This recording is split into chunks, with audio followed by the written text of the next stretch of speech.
제가 이제 진보집권 플랜이나 등등 사회 문제, 정치 문제에 대해서 여러 가지 발언도 하고 여러 가지 활동도 하고 있습니다만 제 전공은 법이고요. 법, 제도, 인권 문제가 제 전공이라 할 수 있습니다. 오늘은 약간 딱딱해 보일 수 있습니다만 법에 대한 얘기를 하면서 마무리를 정의 얘기로 하고자 합니다. 제가 이제 법 얘기를 하게 되면 지금 제가 가장 많이 듣는 얘기가 또 현재 이명박 정부로부터도 그러하고 일반 대중으로부터도 그러한데 법치란 게 뭐냐라는 얘기를 할 때 악법도 법 아니냐. 당신이 이 우리 현 체제에 대해서 불만이 있다 하더라도 현재의 법에 대해서 불만이 있다 하더라도 법은 지켜야 되는 거 아니냐. 왜냐? 악법도 법이라고 소크라테스도 말을 했다라는 얘기가 나옵니다. 그러면서 국격을 높이려면 법질서가 준수돼야 한다라거나 또는 법치란 것은 뭐냐? 존재하고 있는 법률을 무조건 지켜라. 이런 얘기를 또 나오고 있습니다. 또 그런 얘기도 여러분들도 많이 들어보셨을 것 같습니다. 이 말을 간단히 줄이자면 법치란 게 뭐냐? 입 닥치고 법 지켜라. 이런 말로 이해하는 그런 법치관이란 것이 우리 사회에 횡행하고 있다라고 생각합니다. 저는 제가 평생을 제가 80년에 대학을 들어오고 90년에 교수가 되었는데 평생을 법을 가르치고 있습니다만은 다른 여러 가지 이유를 떠나서 이 법치를 어떻게 이해할 것인가에 대해서 제가 이해하고 있고 제가 배워왔고 제가 가르치고 있는 법치관과 정반대의 생각이다. 말씀드리고 싶습니다. 그럼 일단 먼저 소크라테스가 그런 말을 했는가부터 얘기를 해봐야 될 것 같습니다. 소크라테스가 한 말은 진짜 무엇인가 하면 나는 죽음을 두려워한 나머지 그릇된 또는 부정의한 일에 관해서는 어느 누구에게도 복종하지 않을 것이며 복종하기보다는 차라리 죽겠다라고 말하고 독배를 마셨습니다. 그리고 소크라테스는 국가가 자기에게 철학을 포기하라고 명하더라도 결코 포기하지 않겠다라고 또 말했습니다. 그러면서 자신에게 사형을 선도한 배심에 대해서 당신들은 현자를 사형에 처했다고 하는 악명과 비난을 받게 될 것이다 라고 말했습니다. 이러한 소크라테스의 사상을 악법도 법이다라고 요약하는 건 누가 했나 하면 일제시대 때 일본의 군국주의 법학자가 소크라테스의 사상을 요약했습니다. 그런데 지금 봐왔던 제가 소개했던 이 내용을 악법도 법이다라고 요약하게 되면 저는 이건 난독증이거나 의도적 왜곡이라고 보고 있고요. 만약에 대입 논술 시험에 이걸 요약하라 했을 때 악법도 법이다 그러면 떨어뜨릴 것 같습니다.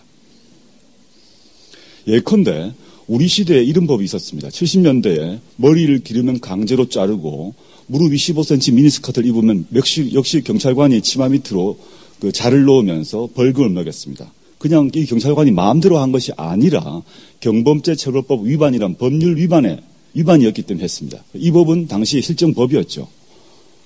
또 당시에 유신시대에 국가모독죄라는 법률이 있었습니다. 이 얘기는 뭐냐면 간단히 얘기하면 시민이 대통령 욕하면 범죄가 되고 범죄인이 됩니다. 또 긴급조치 9호라는 법같이 하는 법이 있었는데 그 당시는 뭐냐면 개헌을 요구하는 운동을 벌이면 범죄가 됩니다. 그리고 개헌을 요구하는 운동을 벌이는 운동을 처벌하는 이 법률을 또 비난하면 또 범죄가 됩니다. 이러한 법률들을 가지고 악법도 법이라고 말하는 것이 말이 될 것인가라는 생각을 해봅니다. 물론 지금 이런 시대는 지났습니다만은 악법도 법이라는 말에 전제가 된 건 뭐냐면 존재하고 있는 것은 무조건 옳고 그 존재하고 있는 것을 무조건 지켜라. 의문 품지 마라. 이런 요구인 것이죠. 저는 그에 동의할 수 없다 생각이 듭니다. 요컨대 조금 어려운 말입니다만은 질서 중요합니다. 근데 질서의 전제는 자유다. 자유와 질서가 결합되지 않은 자유 없는 질서는 딴 게 아니라 요즘 표현을 쓰자면 공안 통치에 불과합니다. 질서가 중요하지만 또 법질서의 준수 또 역시 중요하지만 그것은 자유의 문제, 즉 정치적 기본권의 최대 보장 그리고 광장 민주주의, 시민불복종 이런 것들과 결합될 때만 질서는 의미가 있다라고 생각하고 있습니다. 그런데 최근 들어서 특히 이명박 정부 들어서 표현의 자유, 특히 우리 입의 문제죠. 아까 제가 법치 문제를 입 닥치고 법 지켜라라는 법치관이 현 정부의 법치관이다라고 얘기했는데 그 법치관이 실현되고 있다고 봅니다. 예컨대 미네르바, 즉 네티즌이죠. 네티즌 미네르바가 정부 경제정책을 비판했더니 구속수사가 되었습니다. 이 구속수사에 대해서 전기통신기본법 위반이었는데 이 미네르바가 허위통신을 올렸다는 것이었습니다. 그런데 실제 확인해 보았더니 미네르바가 이런 글을 올렸습니다. 정부가 달러 매수 금지 긴급 공문을 전송했다는 글을 미네르바가 아고라에 올렸는데 정부는 이렇게 주장했습니다. 우리는 공문을 전송한 적이 없다. 실제 확인해 봤더니 공문을 전송하지 않았어요, 정부는. 그래서 정부는 뭘 했나 하면 달러 매수 금지 사항을 전화로 다 명령했습니다. 그러면서 우리는 편지를 안 보냈지 전화를 했는데 너 왜 거짓말 하냐면서 감옥에 보냈습니다. 무죄 판결이 날 수밖에 없었습니다. 그러나 정부는 다 이루었습니다. 왜냐? 이 구속수사되는 순간부터 전국의 시민들, 네티즌들은 쉽게 말해 쫄은 겁니다. 자기가 썼던 걸 내립니다. 새로운 걸 쓸 때 자기 검열을 시작합니다. 이 점에서 사람들의 생각과 말들을 쫄게 만들었다. 어려운 말로 표현의 자유에 대한 냉각 효과는 이루었다라고 보고 있습니다. PD수첩입니다. PD수첩의 보도 중에서 부분적인 오류가 있습니다만 전 세계 OECD 국가에서 정부의 정책, 통상 정책이든 무슨 정책이든 그걸 비판하는 언론에 대해서 그 일부 오보가 있다고 해서 뭐 작가, 기자, PD를 감옥에 넣는 날은 없습니다. 그런데 수사 기소가 이루어졌는데 좀 덜 알려진 얘기는 뭐냐면 첫 번째 수사 검사가 누구였냐면 임수민 형사 2부장이었는데 저의 대학교 2년 선배입니다. 이 사람이 기소 못하겠다 그랬습니다. 그래서 논쟁을 계속 벌이다가 이 사람이 사표를 내게 되었습니다. 근데 이 사람이 뭐 좌빨 검사냐가 아니라 이 사람은 평생을 검사 입지 후에 평생을 공안검사, 국가보안법 위반자와 노동운동을 잡으러 다녔던 공안검사였습니다. 공안검사 입장에서도 이건 안 된다라고 해서 이 사람이 그 명령을 거부하고 사직을 하고 난 뒤에 두 번째 검사가 기소를 했는데 역시 무죄가 났습니다. 왜냐하면 민주주의 국가에서 언론의 자유는 언론에 일정한 오보가 있다 할지라도 오보는 고쳐져야 됩니다. 그거는 나중에 사과 명령을 한다거나 민사배상을 한다거나 이런 방식으로 제재가 가해지지만 언론인을 감옥에 넣는 나라는 없다는 것이죠. 이렇게 하다 보니까 며칠 전에 미국의 아주 보수적인 단체인 프리덤 하우스에서 2001년 세계 언론 자유도에서 한국을 70위로 매겼습니다. 그리고 지금까지 유지되어 왔던 자유국가의 지위를 상실하게 하고 부분 자유국가로 강등을 했습니다. 우리나라 역사에서는 이건 80년대 때, 즉 전두환 노태우 정권 시절에 이게 부분 자유국가였거든요. 이때로 후퇴했다고 보고요. 다른 나라와 비교해 보더라도 아프리카의 가나 수준보다 미치다라는 걸 확인할 수 있습니다. 오늘 사실 뭐 구형이 아니라 벌금형이 내려졌습니다만은 이 G 포스터 같은 경우에 있어서도 이 G 포스터를 그리게 되면 이 물건을 훼손하게 된 것입니다. 그러면 이 물건 훼손한 것에 대해서 돈을 갚아야 돼요, 이분이. 그런데 이걸 징역 10월을 구형하고 이 사람을 전과자로 만들어야 될 것인가 라는 데서는 의문이 있다고 생각하고 있습니다. 요컨대 조금 어려운 말입니다만은 이명박 정부가 얘기하고 있는 법치가 뭐냐 하면 영어로 룰 바이 로라고 이제 하고 있습니다. 룰 바이 로와 룰 오브 로를 법학자들은 엄격히 구별하는데요. 뭐냐 하면 실정법을 도구로 사용하는 지배, 존재하고 있는 법률은 옳기 때문에 이 법률을 통해서 지배하고 이 법률을 지키라는 요구, 그걸 그 룰 바이 로라고 합니다. 그러나 법학자들, 우리 뭐 전 세계 민주주의 법학자들이 다 공유하고 있는 생각은 뭐냐 하면 법치란 것이 뭐냐, 일정한 도덕적 요청과 정의 요청에 충족하는 그 법에 의한 지배를 얘기하게 됩니다. 따라서 어떤 국회에서 다수결을 통해서 통과된 그 법률만이 아니라 형식적으로 법 절차를 지켰다는 것 외에 그 법의 내용이 올바른 것을 요구하게 되어 있습니다. 제가 지금 이제 합법성 얘기를 아까 했는데요. 조금 보면 법이란 것이 제대로 법의 내용이 정당하려면 그 전제가 뭐냐면 제대로 된 법치가 되려면 그 전제가 첫째 절차를 지켜야 된다라는 것입니다. 두 번째 내용이 정당해야 된다는 얘기를 했는데 첫 번째 문제로서 그 절차적 정당성 문제를 얘기합니다. 그럼 법을 만들 때 민주주의는 다수결이다라는 주장이 또 돕니다. 그럼 다수결이라는 게 뭐냐? 현재 국회에서 다수파가 원래 마음대로 하는 거 아니냐? 억울하면 다음 선거 때 이겨가지고 해라. 라는 또 얘기가 돌고 있습니다. 그렇게 이해하게 되면 민주주의는 다른 게 아니라 수의 독재로 전락하게 됩니다. 이렇게 되는 거죠. 즉 민주주의가 지금 지금 국회에서 우리가 다수파니까 말 지켜라. 우리 말 따라라. 억울하면 다음 선거 이후에 봐라. 이런 식으로 만약에 민주주의가 이해되고 이런 식으로 법이 제정된다면 매번 선거 이후에는 다수파가 이렇게 할 것입니다. 그때 보시면 당시에 이런 날치기 통과 이후에 김무성 대표께서 이런 말씀하셨습니다. 이것이 바로 정의다라고 얘기합니다. 이게 그분의 정의관이었던 거죠. 수를 통해서 다수파가 수의 독재를 이루는 것이 정의다라고 보았는데, 만약 이런 정의관들이, 이런 또 법치관이 우리 국회에, 우리 정치권에 안착되게 되어버린다면 반대파는 추성훈을 영입할 수밖에 없습니다. 막아야 되기 때문이죠. 이런 식의 모습은 우리가 원하는 법치의 모습이 아닐 것이다. 즉 민주주의라는 게 뭐냐? 다수결이 중요합니다. 그렇지만 동시에 민주주의는 다수결 더하기 소수자에 대한 존중과 보호라는 두 번째 것이 남아 있습니다. 그런데 점점 이 두 번째 것들이 사라지고 있다라고 봅니다. 세 번째 주제로 그렇게 해서 법을 만들었습니다. 법을 만들었는데 그 법을 집행하는 데 있어서도 역시 엄정한 정의로운 방식이 이루어져야 되는데, 공정해야 되는데 법 집행 과정에서도 편파성이 점점점 강해지고 있다고 봅니다. 스폰서 검사에 대한 수사 문제인데요. 오른쪽에 있는 그 분이 천성관 검찰총장 후보였습니다. 이분이 서울 강남에 28억짜리 아파트를 사면서 사업가로부터 15억 5천만 원을 빌렸습니다. 차용증이 없었습니다. 그리고 4박 5일간 해외 골프 여행을 가는데 이 사업가 스폰서가 모든 비용을 댑니다. 만약에 하급 공무원 또는 경찰관이 이러한 일을 하게 되면 바로 구속 수사돼야 됩니다. 제가 그렇게 가르치고 있습니다. 그런데 이분은 그 뒤로 구속 수사된 적이 없습니다. 낙마가 되었을 뿐입니다.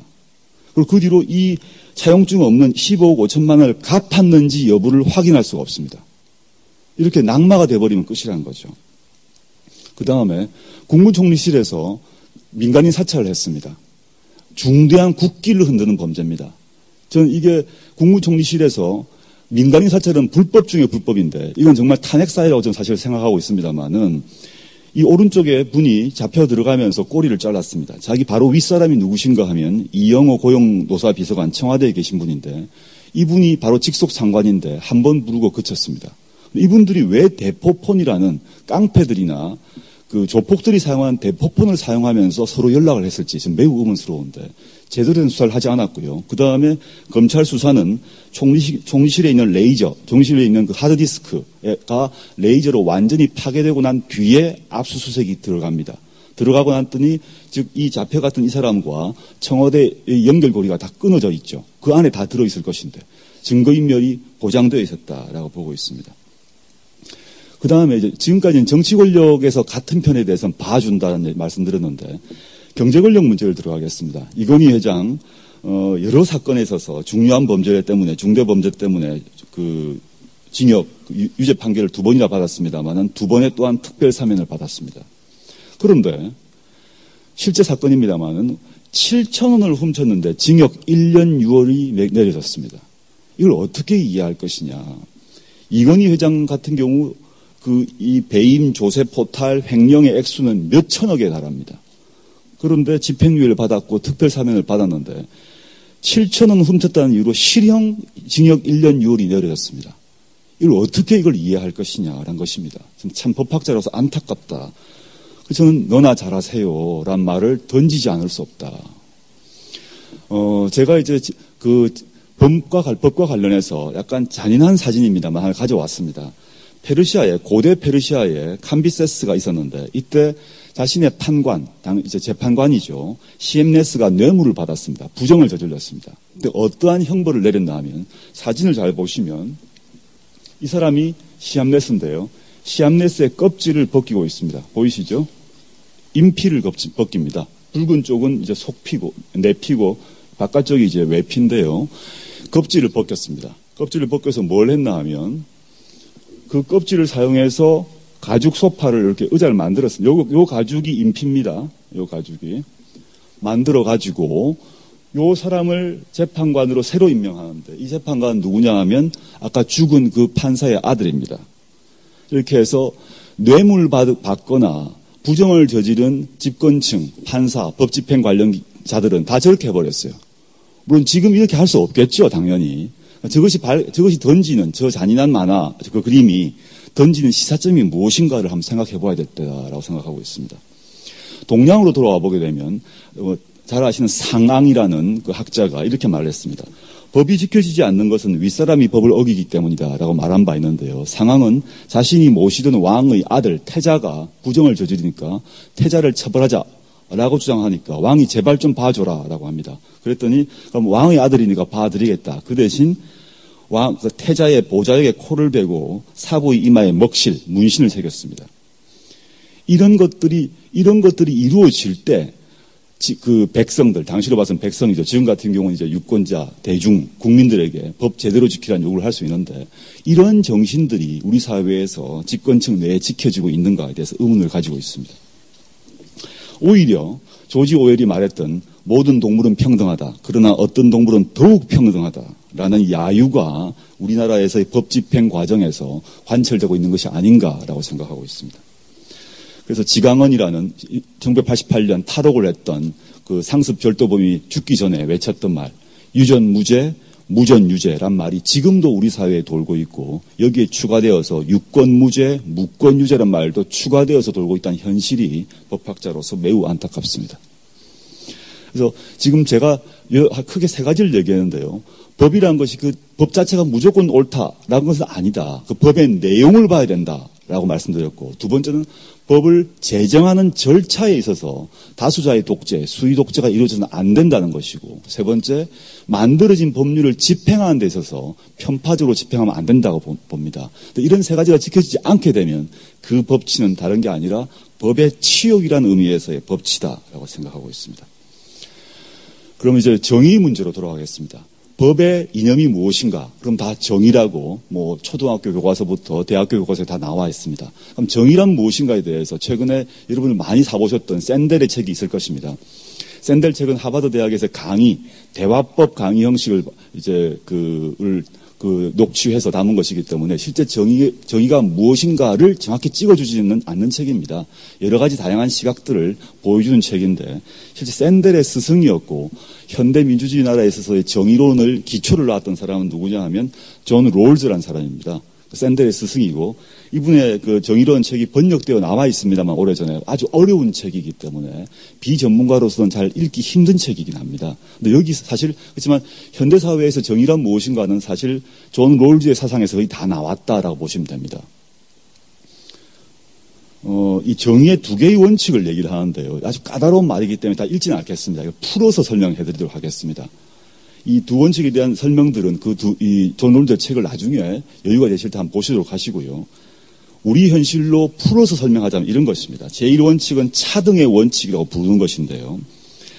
세상에서 불평등이 가능하다라고 봅니다. 롤즈는. 언제 가능한지 하면 최소 수혜 시민, 풀어 얘기하면 어떤 사회에서의 약자를 얘기합니다. 빈자, 약자, 가지지 못한 자, 소수자를 얘기합니다.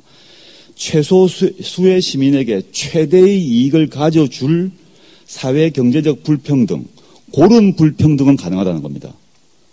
가장 약자에게 가장 큰 이익을 가져주는 그러한 불평등은 오케이란 것입니다. 그렇지 않은 경우에 있어서는 평등 분배를 하라라는 것이 정의의 1원칙이라고 규정한 바 있습니다. 두 번째, 모든 사람에게 공정한 기회의 균등을 줘라. 기본적인 것입니다. 그런데 두 번째 문제가 놓쳐지는데요. 롤즈는 이렇게 얘기합니다. 기회의 균등만으로 안 된다. 왜냐하면 기회를 준다고 해서 그 사람의 삶의 조건이 달라집니다. 이건희 회장의 아들에게 기회를, 아들과 예컨대 빈민촌의 아이에게 기회를 똑같이 준다고 해서 평등이 확보되지 않고 그 양자가 공정한 경쟁을 할 수가 없습니다. 그래서 롤즈는 공정한 기회의 균등만이 아니라 삶의 기회까지 평등화하라라는 요구를 합니다. 이 두 가지가 정의의 원칙에 있어서 우리 전 세계 민주주의 국가에서 관철되는 원칙인데요. 요컨대 평등의 문제를 자유의 문제와 결합시켰던 정의관입니다. 최소 수혜자를 우선적으로 고려하는 자유, 이것이 필요한 것이다. 그렇지 않은 앞에가 없는 자유란 것은 정의롭지 못하다는 얘기를 합니다. 예를 들어 설명하자면 이런 것입니다. 빌 게이츠라는 어마어마한 부자가 있는데 빌 게이츠 재산이 정당화되려면 어찌해야 되느냐? 전반적으로 가장 못 사는 사람에게 이익을 돌리는 체제가 있고 그런 체제가 운영되면 빌 게이츠의 재산이라는 것은 정당화될 수 있다는 겁니다. 그러한 불평등은 오케이라는 것입니다. 그리고 아까 보았듯이 이제 최소 수혜자에게 최고의 이익을 주는 체제란 것이 먼저 만들어져야 된다. 그것이 기본적으로 유지되고 기회의 균등만이 아니라 삶의 기회까지 똑같이 만들 수 있도록 체제가 노력해야 된다는 것입니다. 한 사회가 부자에게 누진세를 적용해서 빈자의 보건, 교육에 투자하는 것은 차등 원칙, 그 정의의 원칙에 부합하는 것이다라는 얘기를 롤즈는 하고 있습니다. 그래서 기회 균등만으로는 부족하고 법적으로 기회가 균등하다 하더라도 실제로는 현실에 있어서는 균등해지지 못합니다. 따라서 소득과 부의 문제를 국가가 개입해서 이 문제를 조정하라라는 얘기를 하게 되고 미국에서 이른바 affirmative action, 소수집단 우대 정책이 관철된 이유도 그러하고 제가 재직하고 있는 대학교에서 지역균형 선발제를 통해서 성적이 일정하게 낮다 하더라도 지역에 있는 학생을 예컨대 서울에 있는 강남 학생보다 더 많이 뽑으려고 하는 정책 같은 경우 이런 사상에서 나왔다라고 보시면 되겠습니다. 마무리를 하자면 정의란 게 무엇일까? 우리 또 정의를 실현하는 법률가의 역할이 무엇이고 법이란 게 무엇일까에 대해서 저는 종종 벤자민 카도저라는 미국의 유명한 법률가 대법관을 역임했던 카도저의 말을 인용합니다. 이 사람은 미국 사회에서 미국 법조계 내에서 좌파, 우파, 진보 보수가 아니라 대표적인 중도파로서 아주 실력이 있는 그런 대법관이었습니다. 이 사람이 대법관 일을 그만두고 난 뒤에 회고적으로 자신의 모든 판결을 회고하면서 한마디를 남깁니다. 자신이 법관으로 재임 중에서 중립적이었다고 생각한 판결은 나중에 보았더니 강자에게 기울어진 판결이었고 재임 중 약자에게 보다 유리한 판결을 내렸다고 생각했던 것은 나중에 보았더니 중립적이었다라는 얘기를 하게 됩니다. 우리가 살아가는 세상, 우리 한국은 물론이고 한국의 과거, 앞으로 미래, 또 우리나라가 아닌 일본, 독일, 중국, 북한 등등 어느 사회나 강자와 약자가 있고 부자와 빈자가 있습니다. 그 자체는 어떻게 보면 우리의 운명일지도 모릅니다. 그런데 그 속에서 그 권력자가 해야 될, 정치 권력자가 해야 될 일, 법학자가 해야 될 일, 법률가가 해야 될 일은 무엇일까? 그 상태에서 기계적 중립을 취한다는 것은 현재 존재하는 체제 자체가 강자나 부자나 가진 자에게 유리하게 돌아갈 수밖에 없는 것이 현실이기 때문에 지금 카도저 말처럼 약자에게 보다 유리한 스탠스, 입장을 취하는 것이 오히려 정의롭고 공정한 것이다라는 생각을 가지고 있습니다. 그게 저의 법치관이고 이런 식의 법치관이 우리 세상에 좀 퍼져나갈 때 시민들이 법에 대해서 냉소적 생각을 가지고 있고 법이란 것은 단순히 강자의 도구다라는 것이 아니라 법을 통해서 나의 억울함이 풀어지고 분쟁이 공정하게 해결되는 그런 세상이 될 수 있을 것이라고 믿고 있습니다. 줄이겠습니다. 감사합니다.